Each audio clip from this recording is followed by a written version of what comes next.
Okay, I've just got 3 verses left to do, and these ones will be a little faster. Is he dreaming? He's dreaming. Okay. Sorry. Oh, no, that's fine. Revelation 17:12, the 10 horns. So now we're switching. We were looking at the 7 heads. Now we're looking at the 10 horns. The angel is just, explaining these 10 horns. 10 horns, which you saw, are 10 kings. So once again, we've got kings. This has to be a different set of kings than the kings we just saw, because these are kings who have not yet received the kingdom. They're not kings where 5 have fallen. These are kings that will reign at the same time, because they receive their authority as kings with the beast for 1 hour. Daniel 2 represents these 10 kings as 10 toes. Daniel 2:41 says, "In that you saw the feet and toes, partly of potter's clay and partly of iron. It will be a divided kingdom, but it will have in it the toughness of iron, inasmuch as you saw the iron mixed with common clay. As the toes of the feet were partly of iron and partly of pottery, so some of the kingdom will be strong and part of it will be brittle." So these 10 kingdoms, obviously they're going to be vying for power, and this dynamic of having 10 kingdoms is actually not going to be more stable than having one common head. And that one common head is what's probably going to arise with the resurrection of the false Christ. It's probably at that time where he's going to exercise his power over these 10 kingdoms. So it says the 10 horns, which they have not yet received a kingdom. They will receive it with the beast for 1 hour. In Daniel 7:23, we get these horns using the same imagery. It says, "Thus he said, the 4th beast will be a 4th kingdom on the earth, which will be different from all the other kingdoms and will devour the whole earth and tread it down and crush it. As for the 10 horns, out of this kingdom 10 kings will arise, and another will arise after them, and he will be different from the previous ones, and he will subdue 3 of the kings." So this brittleness in the kingdom is subduing power, or consolidating power. This subduction of the 3 kings, it's not clear whether that means he actually disposes of 3 kings, or if he just brings them under his power. Perhaps he has to exercise a heavy hand over them to break their wills. I don't know, you could think of this as like trying to tame the China dragon. Obviously, China is not going to want to come under the authority of a world kingdom. They want to rule the world themselves. But China is not really in the running here to be the authoritative power. They probably will still be a kingdom. America might even still be a kingdom that's exercising power over its region. The Antichrist comes and is going to take power over the whole world. At least 3 of these regions are going to object. He's going to have to tame them in some way. Daniel 7:25 says, "He will speak out against the Most High, and he will wear down the saints of the Highest One. He will intend to make alterations in times and in law, and they will be given into his hand for a time, times, and half a time." Time being a single year, times being 2 years, and half a time being half a year, based on the 1,260 days and the 42 months. These are all probably the same quantities of time. "But the court will sit for judgment, and his dominion will be taken away, annihilated, and destroyed forever." Interestingly, then in verse 13, we see that all of these kings, they have one purpose, and they give their power and authority to the beast, probably after they've been subdued by whatever the Antichrist has done under the demonic power of Satan, who then indwells him. They will give their power to the beast.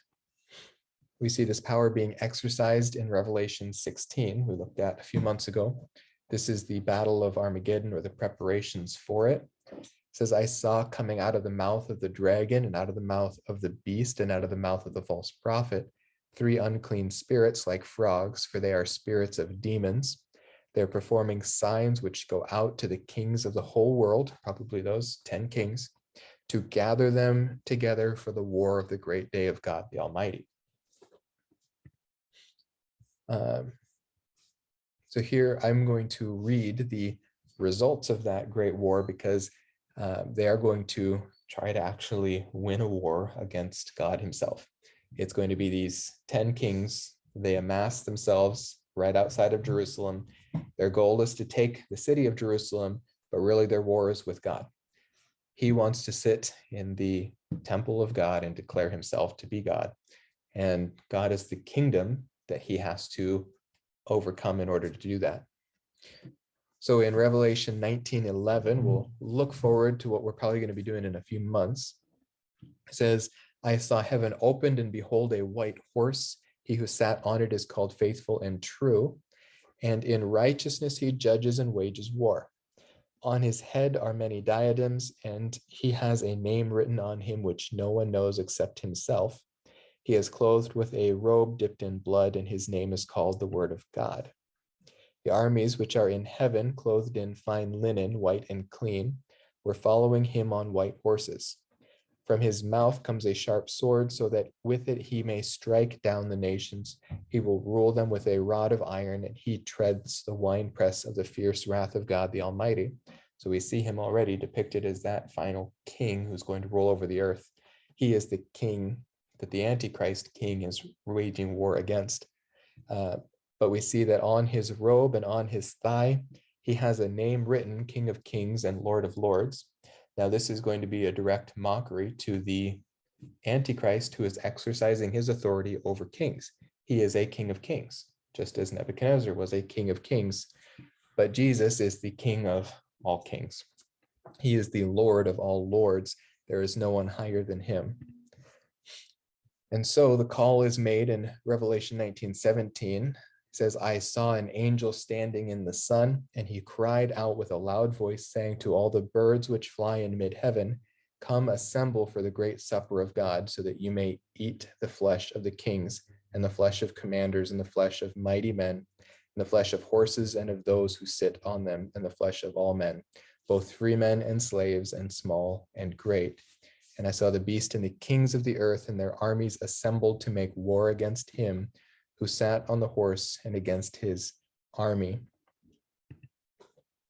And the beast was seized, and with him the false prophet who performed the signs in his presence, by which he deceived those who had received the mark of the beast and those who worshipped his image. These two were thrown alive into the lake of fire, which burns with brimstone. The rest were killed with the sword which comes from the mouth of him who sat on the horses, and all the birds were filled with their flesh. Now, I accidentally wrote over a slide that I wanted to read, which was the last verse that I was going to cover tonight. And that reading chapter 19 was explaining verse 14, because verse 14 says about these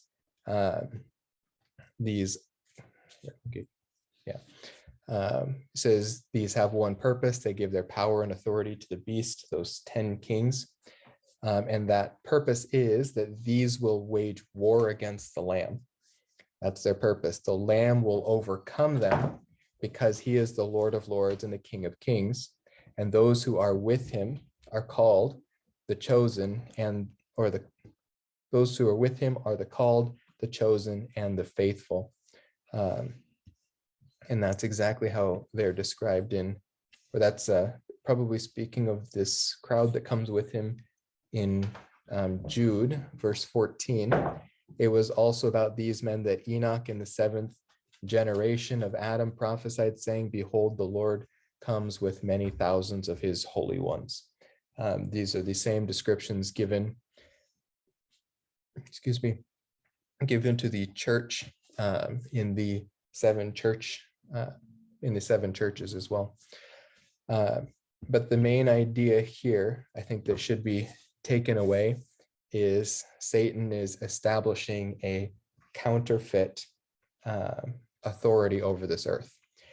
It started with Babel, where false religion was introduced, and it's going to be in the end a false religion that is ruling politically or over these political powers. That's the woman who rides the beast. The beast is a political entity. The woman is the harlot, the religious entity. It's going to be centralized in a literal physical centrality of Babylon. on the Euphrates River. And Babylon, that religious center, is going to have to be destroyed to move a new religious center into Jerusalem, because it's over Jerusalem that a king of this earth would have to rule. Satan knows that. That's where Jesus is going to rule from. Satan can't rule from somewhere else and claim that he's been victorious over God. He has to rule the kingdom of Jerusalem, just like you don't conquer the king of Babylon without actually ruling on the king of Babylon's throne. He has to actually conquer the throne of the Lamb in order to take the throne, or the kingdom of the throne of the Lamb. So Babylon's going to be destroyed, and it's going to be destroyed internally. And that's what we get to look at next time, because he is desperate to set himself up as this counterfeit Messiah. He wants to come in, declare himself to be God, to receive that worship, because that's really how he won the kingdom of this earth in the beginning. He didn't win the earth itself, but he won the hearts of man. Man submitted himself to Satan when they listened to the serpent and they sinned against God. And so it's the kingdom of mankind that he's currently ruling. He's going to have to subdue the rest of creation in order to rule over God's throne. But the stupidity of Satan is that his venture is really an impossible one, because God's universal kingdom, we saw right in chapter 5, that God holds the title deed of this earth. It's not here on earth for him to collect. It's for God to hand to whom he will, and he hands it to Jesus. And so all of Revelation has been Jesus breaking those seals and taking power over this earth. And part of that is letting this kingdom become divided against itself. So we remember Jesus' words from Matthew 12, a kingdom divided against itself cannot stand. Satan's kingdom is going to divide against itself. Those 10 toes, they're brittle. That power dynamic, they're going to go in and destroy their own center before the Antichrist has even taken Jerusalem. But this people of God that's been collected down in Basra, Petra, that's where the king is going to come and rule and destroy all the way back up, pushing the Antichrist army back up to Jerusalem and take the throne himself. So it's going to fail completely. And so this religious system is the false or counterfeit bride of the Antichrist.